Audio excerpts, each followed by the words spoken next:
built. I'll build anything else that's not too spendy. We're up against Zinidane, and this is what Affinity does from time to time. Wow. Or this. This is how the Affinity list does play out from time to time, is that you either get no mana or you get 5 mana. And I think I have to mulligan this as well. Alright, this is okay. It's not super awesome, but it's better.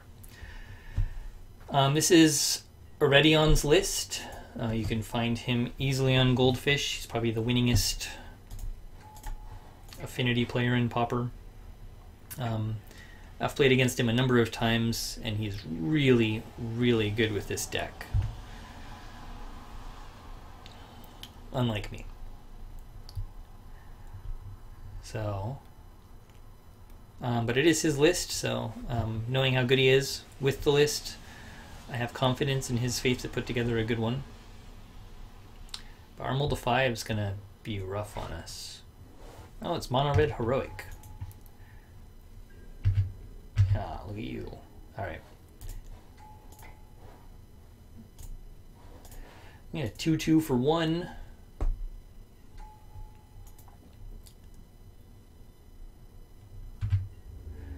This Germ's going to hang out. Just block that Crusader if we need to.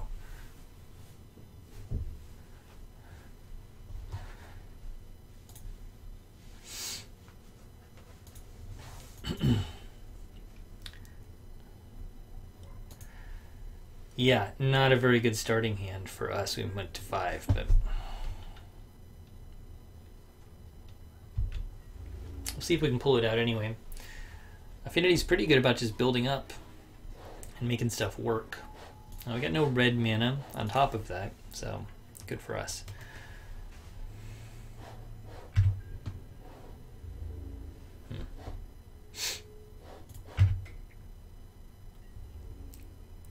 Let's hit him.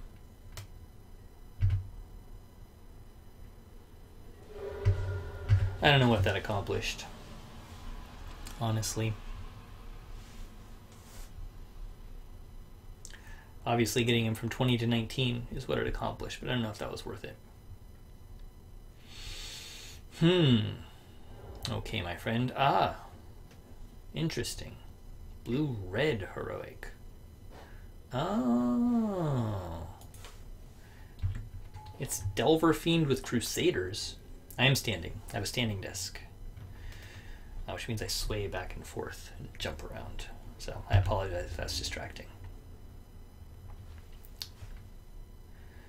You have a standing desk and a drafting stool. So when I'm sitting on a stool that's higher up than normal.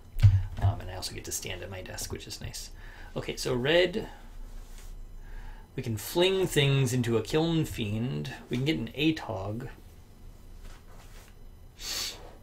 I'm definitely playing that. I think we want to get the Atog, trying not to die from the Kiln Fiend. We know he's stuck on 2 mana, unless he draws something off the top.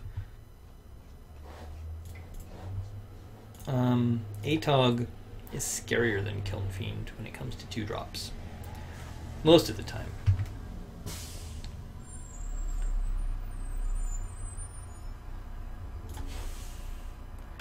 All the same, if I can sacrifice my Frogmite to the god of Kiln Fiend destruction, I'm happy to make that trade. Or at least just get his life total down a little bit, which means that I might be able to do an Atog fling thing, which would be ideal.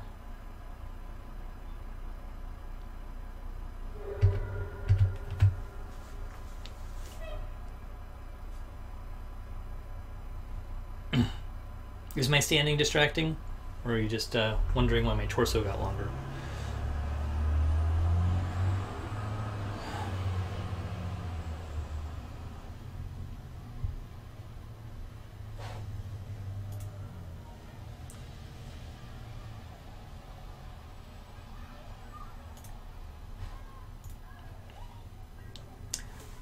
Sitting for too long It's the cancer of the 21st century, next to, you know, actual cancer. So I try not to, if I can help it, which is why I have this standing desk. My job requires me to sit a lot, so if I can avoid it, I do. Alright, so that Kiln Fiend's not killing us. 3 mana is kind of the magic number for Kiln Fiend destruction, though. Oh no, it's fine. I don't mind. Yeah, it's just, you know, when you have a sitting job,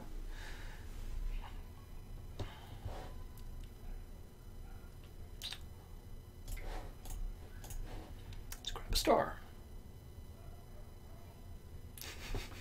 You can both introduce and intrude into my personal life. If I minded, I wouldn't be streaming on Twitch, probably. It's not really my personal life, anyway. Let's eat that. Let's get a bigger ATOG.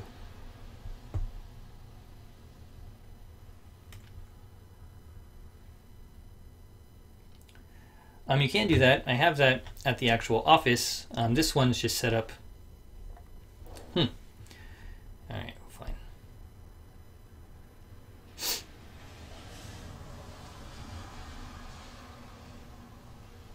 What color mana can I afford to lose? I'm not going to let this lightning bolt get us. I don't really want to lose any of my land, though, so maybe I just eat the Frogmite.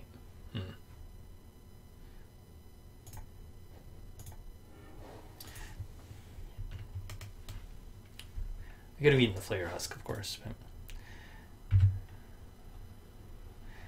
think we'll get there eventually anyway.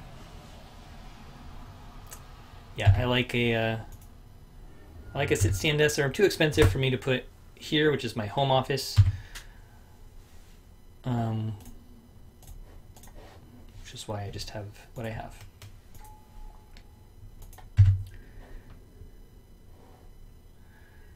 Come on, ATOG and YouTube Germ. Alright, could have Dispel off this blue mana. That would be frustrating.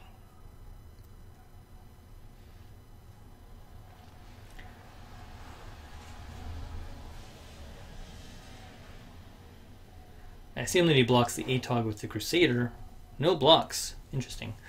5, 6, 7, 8.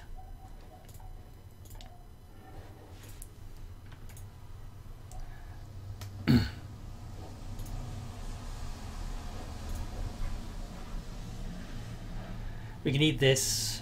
We have to eat one more thing, right? Yeah, this is fine. Okay. I hope it's not a Dispel in his hand.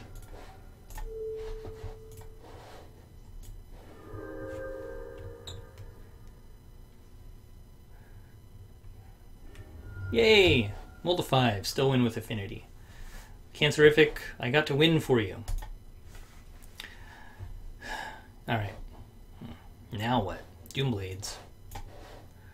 Doomblade's good. Electrickery. Kruk Clan Shaman. Dispel. I think it's the removal. I don't even know if I care about Electrickery. I definitely want Doomblade and Kruk Clan Shaman, though. I'm not sure if I'm very worried about those little 1/1 guys. Okay, so we take out the Electrickery. We definitely want these 3. We might want these 3. What do we take out against a Kiln Fiend list? Flare Husk is there partially to make my 4/4s into 5/5s, to avoid Flame Slash. Make my 2/2s into 3/3s to avoid nothing. Yeah.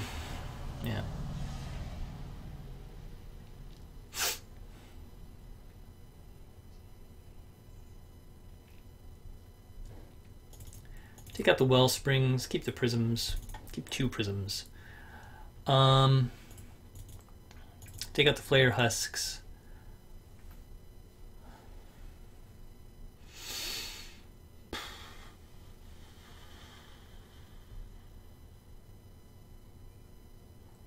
Definitely need the Springleaf Drums.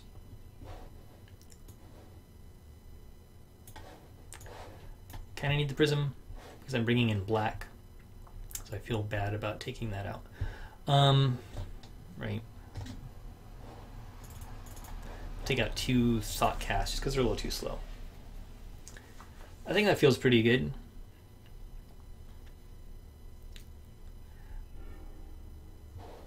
Alright. Red, green, Prism, Forger.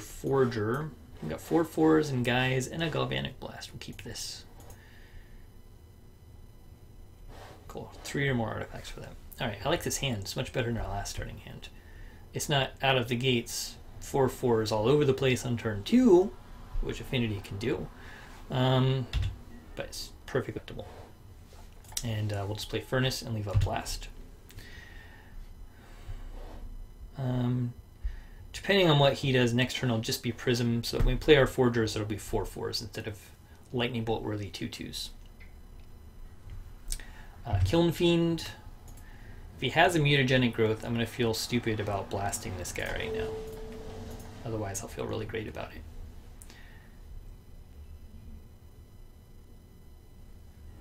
Yay. I feel really great about that. Alright, Tree of Tails and Prism. Draw a card. It's a Frogmite, but I still can't get him. But next turn I can get Forger and Frogmite and Shaman. Okay. Nivix Cyclops. Alright, now I really need another Galvanic Blast or a Doomblade. Or just all the Frogmites in the world.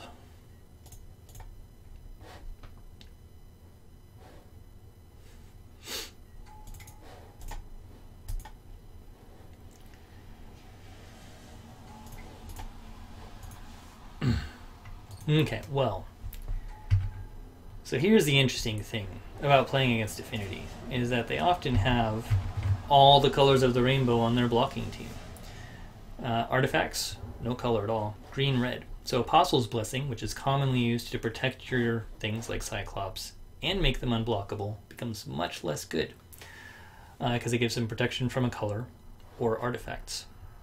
Now if he has one of the cards that actually says the word unblockable,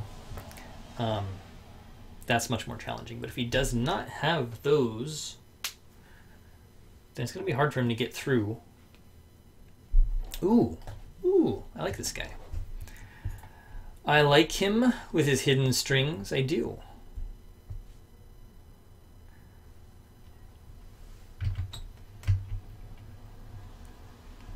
Yeah, look at that. Hidden Strings is a fantastic card. First off, it's free. Then of course, you do have to like hit with it. So it's kind of a win more card in this guy's case. Doesn't really make a whole lot of sense. You can tap blockers, I suppose, and get through, but it's a little confusing. I'm happy to trade my Forger for his Cyclops. Happy to do that. He's not going to do it though. Doesn't make any sense in his deck. I just really like Hidden Strings. Alright, well, Krark Clan Shaman may just serve to blow up this Delver. We'll see. Oh, and then a Prone Crusader. Why is he playing everyone out into my Shaman? That's a weird choice. Alright. Draw a Seat of the Sign-On. I can play that. Red, blue, black. Oh. Alright.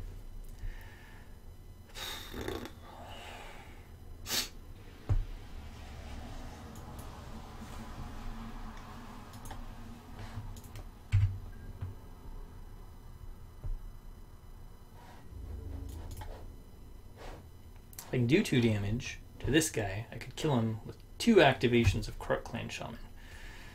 I don't know what exactly I'd sacrifice to do that. I guess the other Frogmite.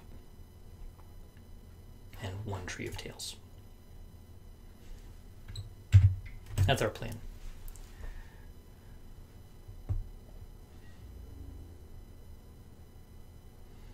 We have to remember to tap our land before we sack it. But he's not going to let me do that. Okay.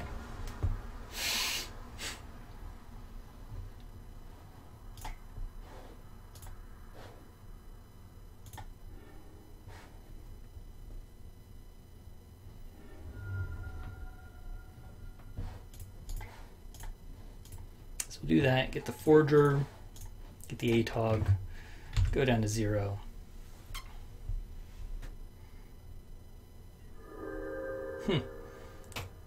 I guess this could be a standard Pauper deck, actually, right? From old.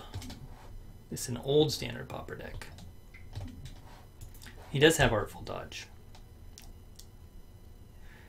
Okay, so that causes problems, and I need to not die. So if he has Tamir Battle Rage or Double Strike, as you said, that's pretty gross. The thing about Hidden Strings is that Cypher happens after you hit, so it doesn't make much sense in this deck. I can see it in Standard Pauper, because you're getting rid of blockers or whatever. You're tapping his guys down. I don't know what you're doing. You're untapping your land. You're keeping your guy untapped to block. What are you doing with it? I like it. Like I said, it's a free spell. But I don't get it. See, he goes up to a 7/4 after he hits me. It's a little weird. And now I have Doomblade.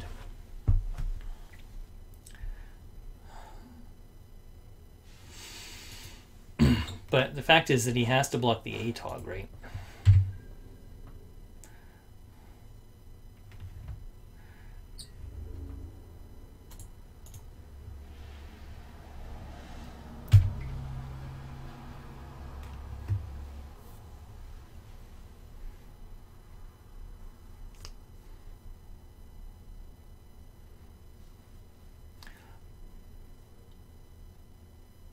I think he's just in trouble either way.